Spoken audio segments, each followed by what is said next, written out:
All right, Ronan MMA, welcome back to the channel. Paddy Pimblett has made some recent statement or remarks, I guess, regarding his fight with Jared Gordon and how he thinks that fight actually went now that he's had a chance to watch it back. I want to talk about this a little bit, speculate on some things, maybe read in between the lines a little bit, just because all that stuff's fun to do. So we're going to do that, but before we do, please like and subscribe. I would greatly appreciate it. I will thank you in advance for your subscription. Thank you so much. I greatly appreciate it. It helps me out a ton. And I'm Canadian, so please don't be rude to the politeness that is my Canadianness, okay? So, anyways, I'm going to read out the quote from him first of all, and then I want to talk about what I think that this might mean. Paddy Pimblett says, quote, "I've watched the fight back, and I don't think it was as dominant as I thought it was straight after it. If everyone wants to see it again, I don't mind beating him at the end of the year. Hopefully he beats Bobby Green. Then if he wants to fight toward the back end of the year, I am game." End quote. Okay. In my opinion, now again, this is speculation, and he didn't say this, so you know what I mean. I don't want to put words in his mouth per se, but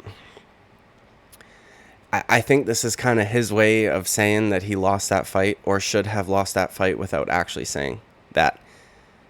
And sometimes, dude, I'll be honest, the MMA community can get on my nerves, and they won't let certain things go, and then other things they let go way too easily, depending on who the person is.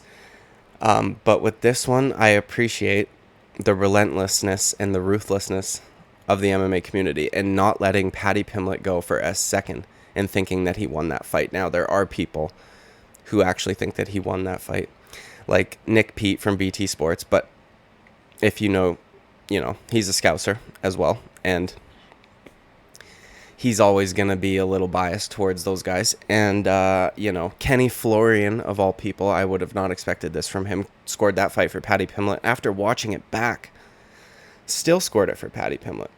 I watched that fight back multiple times after to be like, hey, was I, seeing something off or what? Because I watched that fight with my brother, and me and him both looked at each other and we went, well, Drew Dober, or Jared Gordon got that one. And then when the decision was read out, we both looked at each other like, are you kidding me, man?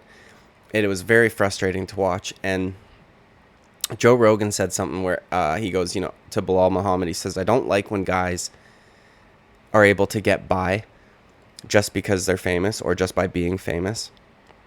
And I agree with that. And I think that Paddy thought maybe that was going to be the case. But the problem is that unlike a guy like Conor McGregor or Jon Jones, who have done a bunch of, things that can be criticized, they've kind of earned, not that just because you're good at your job means you can do a bunch of horrible stuff outside of your job, but I think that they've kind of earned their, the short news cycle. Like, people just forget about the stuff that they do, and they're like, whatever, I want to watch him fight anyways. Paddy Pimblett hadn't earned that. Like, by the time Conor McGregor had done something messed up, or by the time Jon Jones had done something messed up, right? Like, they were already champions. Or by the time even, how about this? Screw anything outside the cage and how they act. By the time either of them had a questionable decision that the fans were upset about initially, they had already accomplished incredible things. Conor McGregor had, I would argue, the first questionable decision in his UFC career was Nate Diaz too. At the time when I watched that fight, I kind of thought Nate won, but I liked Nate more than I liked Conor, so I realized that I was probably biased. I waited a long while before I went and watched it back a second time, and when I watched it back, I went, no, I kind of think that they got it right. Now, it's a close fight, and if you scored it for Nate Diaz and you remain steadfast in that, I'm not gonna, you know what I mean. It's not a hill I'm willing to die on. But the point is that by that time, if I'm not mistaken, which I'm pretty sure I'm not, Conor McGregor had already won the featherweight title.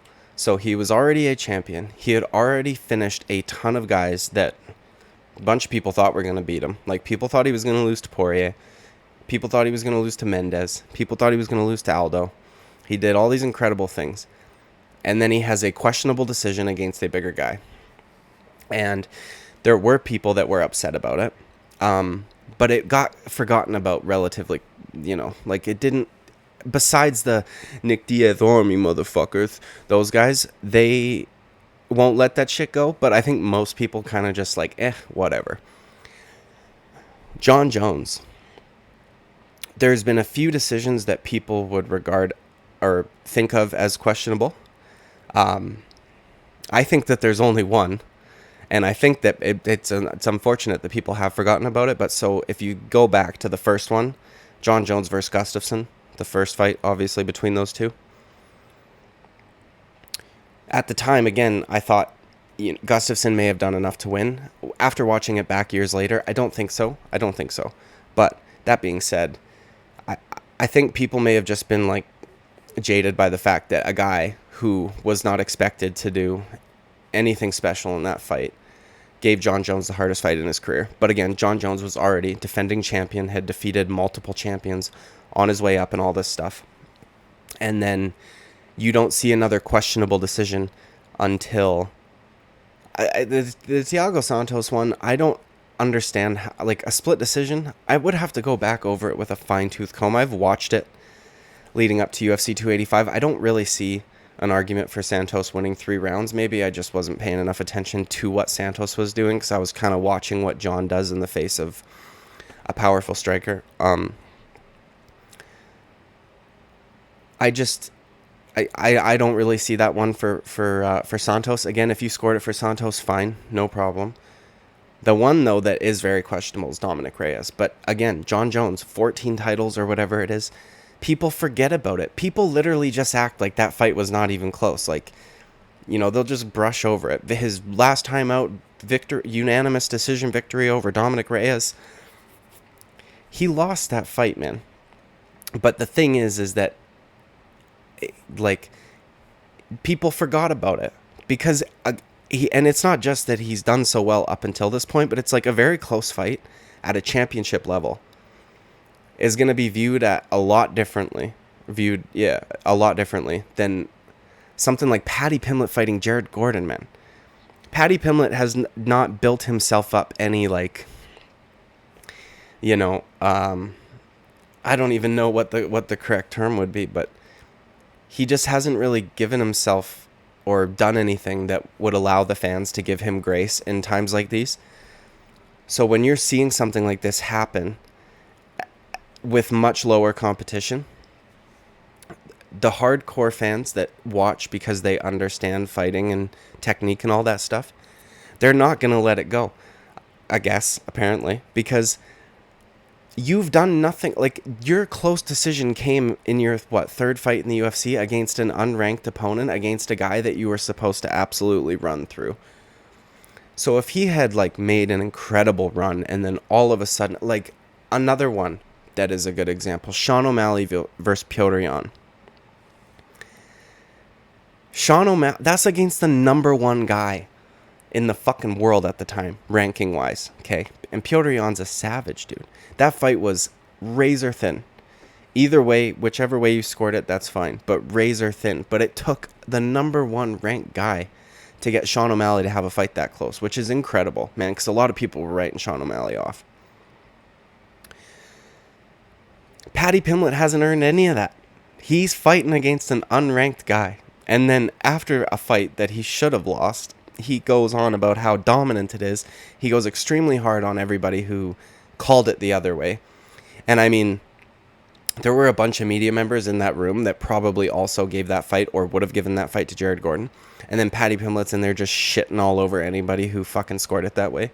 And it's like, guy, you gotta, like, come on, man, watch that shit back. And I think that him making this statement, right, is him realizing, oh shit, they're not gonna forget about this. Okay? And like, I mean, if he were to go out there and have like a bunch of finishes after that, maybe people would forget about it. But right now, there's no excuse for it. And a lot of people were really, really high on Paddy Pimblett's fighting abilities. Like Jesse on Fire said that Paddy Pimblett has a way higher ceiling than Jared Gordon. I like Jesse on Fire. With a lot of, like, I agree with a lot of what he says. We've both lost jobs to the same thing. If you know, you know. But he has some strange takes on fight stuff sometimes. And I think that I don't like when guys do this, man. I don't know if anybody knows who Cam Hanes is. But he's a professional bow hunter, fucking whatever, ultramarathon runner, all this shit. The only UFC fighters he ever roots for are the ultra famous guys where, like, he's a late bandwagon jumper. And it's fucking annoying, dude. You know, he only gets hyped about Conor or John Jones or somebody like that. And it's like, dude, you're like a Christian, right? He's a religious man with a good family. And you're rooting for a dude that beats his wife. Okay, sure. Because he's famous. Fuck off. Jesse on Fire said that Paddy Pimblett has a way higher ceiling than Drew Dober. And that he would root for Paddy Pimblett to win that fight. And like, you can root for whoever the fuck you want. I don't give a shit. But in terms of fighting capabilities, there is no way you could objectively say right now, or even subjectively. I mean, if you had that opinion, fine, that's your opinion. But it's a fucking bad one. That Paddy Pimblett is going to be better than Drew Dober ever was or something. Like, Drew Dober has fought against very hard competition. Like, the guys that beat him are fucking good, you know? And, I mean, he's got some questionable losses here and there because he's had 38 professional fights or something crazy like that. But the guy's 35, and he's, like, you know, starching dude still. I don't think Paddy Pimblett, in terms of his fighting abilities, has a ceiling anywhere near Drew Dober's. Like, if you've got a 30-foot tall skyscraper, Drew Dober's on like floor 10 or something. Paddy Pimblett right now is on like fucking 5. And his grappling's what got him there to that level. If we were just looking at striking, Drew Dober's like 20 stories above him. So the only ceiling that he has that could be higher than Drew Dober's, in my opinion, is his like celebrityness or something. Which I fucking hate. I hate that shit. Like, fuck off. You're supposed to be a fighter. But regardless, I think that the fans not letting up are what has made him come out and say this. Because I feel like there's no way that this was the first time you've watched that fight back. And he's had plenty of opportunities to walk it back and say, you know, I don't think that I performed as well as I thought I did. I really wish that he would say that, yeah, I think that fight could have gone either way. At least say that. Now, I think that is kind of what he's saying. But there was also a podcast that he did recently, or I think he has his own podcast maybe. He was interviewing George St. Pierre. And he asked George St. Pierre how he would deal with something like this. And I'm paraphrasing. It was a longer question than that. But George St. Pierre said, well, you know, when every great guy has like an opponent like that where people think that they lost and all you can do is ask for the rematch and try and do it better or whatever. Now, I love George St. Pierre. But I don't ever recall him asking Johnny Hendricks for a rematch. Now, to be fair, Johnny Hendricks was on all of the fucking steroids. And, you know, we saw him fall off pretty fucking bad after USADA came around because I guess he didn't know how to skirt around their drug testing like others might. But, yeah, George St. Pierre didn't even do that. Like, I mean, he lost. The fights that he did lose, he went and got those ones back. But the fights that people think he lost, he didn't do that. John Jones never did that with Dominic Reyes. Like, guys usually shy away from it. But I think what Paddy did, it may have been just taking George St. Pierre's advice and thinking, okay, fine. You know, maybe I'll do that. I can win some fans back. But the shitty thing is, dude, is I don't think Jared Gordon's going to get past Bobby Green. And then Jared Gordon, and that's the problem with this shit, man, is even if you run it back, like, or if you give the, you know, the idea that you want to run it back and that you're trying to be the bigger person and be like, yeah, let's do it again, like, the damage has been done, kinda, you know what I mean? Like, the damage is done. He got half his pay that night. He doesn't get well, I guess they kind of did him Bobby Green's not, like, top 15, but he's probably closer. So I guess they gave him a good matchup after the fact, but the damage is done, man. He would have been made a fucking superstar had they actually gotten that decision correctly and read his name out, Jared Gordon, that is. Now, there are also people who will speculate that Paddy Pimblett may not want to fight the Big Bear, Big Lion, Giga Chad, Drew Dober. And I don't know that that's the case. I could see it maybe. I don't think that it would be him being like, shit, I don't want to fight that guy. He's going to knock me the fuck out. Because he's so arrogant and fucking thinks that he can't be knocked out and shit. And, you know, that could just be him having fun with the cameras or whatever. But I think, or at least I would hope, that maybe a coach of his or something like that, right? These guys are supposed to be honest with you. to help your career. You're not supposed to just fucking, like, unlimitlessly just gas up a fucking fighter even though he's got gaping holes in his fucking game. Like, Kevin Lee must love watching Paddy Pimblett fight. The amount of holes he sees, he's going off. But I would hope that a coach maybe said, hey, guy, like, I don't know that we should fight Drew Dober right now. Maybe let's get a couple more, you know? Or, yeah, I don't know. Maybe it's not. Maybe this is purely him trying to just win fans back. But that fight with Drew Dober would go horribly for him, I would imagine. Because you've got to have a pretty significant strength advantage over Drew Dober to fuck him up on the ground. Like, Islam even, you know, Drew made it take a little longer than most people. Now, not compared to anybody like Alexander Volkanovski, but Drew Dober's a big, strong guy. And while Paddy Pimblett is slick on the ground, I don't know that he has the ability to get Drew Dober to the ground the same way that Islam Makhachev might. And then, you know. So, maybe he doesn't want to fight Drew Dober. And I wonder if they were actually in talks for this fight. If Drew Dober's seen this, he's like, what the fuck? What? Why? But it's shitty that, again, like, he waited too long to do this, because now Jared Gordon has to go fight Bobby Green. If he loses, we don't get the rematch. Whoops. And Jared Gordon's career just kind of got fucked by a bad decision because Paddy Pimblett's fucking famous. And it's so unfortunate, man, because in my opinion, unlike Jesse on Fire, I think Paddy Pimblett's ceiling is about where he's at. Like, I don't think he's gonna, you know, unless like fucking 10 guys get injured that are all in the top 15, Paddy Pimblett's not going to be ranked in the top 15. I don't think. And maybe he'll prove me wrong. And maybe I'm just being a little harsh on him. You know, everybody has off nights, but it's not just that he had an off night. You can see the deficiency in the striking department. And they were giving him pretty decent matchups, right? Like, Jordan Levitt just got his first TKO victory ever last week. So, I mean, there was no real threat of Jordan Levitt knocking Paddy Pimblett out. But as soon as you get a guy that can strike even somewhat competently and can counter somewhat competently, like, he's in trouble. If Jared Gordon hit a little bit harder, Paddy Pimblett may have been knocked out, because he got hit with a ton of clean left hooks. Ton of them. And they were all with his chin straight up in the air, moving back like that. Like, you can't be doing that at this level, guy.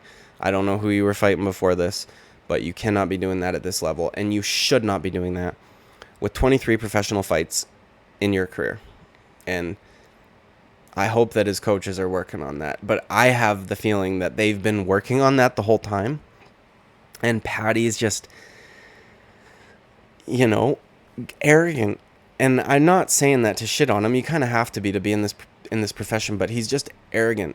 And I think that once he's in there, he thinks I'm fucking invincible and I can do whatever I want, because there's no way that a coach that he has never been yelled at by a coach in the gym. Tuck your fucking chin in, dude. Or when you're hitting pads even. Okay, coaches used to do this to me all the time. And you learn quickly. If you don't have your fucking hands up, they will smack you with the pads, like, hard too. You know what I mean? They're not just trying to let you skate by with bad habits. If your hands aren't up, they're gonna fucking whack you.